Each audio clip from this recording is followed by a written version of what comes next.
Can a gift from a stepsister to her stepbrother be taxed under income from other sources? The income tax department said yes, but the ITAT said no. Let's break down this fascinating ruling, what the law says about relatives, and what this means for taxpayers like you. This is the real life case of Rabin Arup Mukherjee versus ITO, where a 7.5 crore rupee flat gifted by a stepsister was brought under the scanner. Here's how the ITAT decided whether that gift was taxable. Rabin is the son of Mr. Peter Mukherjee from his first marriage. Vidhi is the daughter of Ms. Indrani Mukherjee from her earlier marriage. Peter and Indrani later married, making Rabin and Vidhi stepbrother and stepsister. The AO claimed this gift was taxable since they weren't relatives under Section 5627.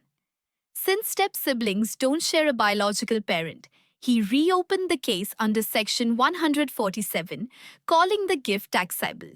Section 5627 uses the word brother or sister, but doesn't define whether it's full blood, half blood, or step.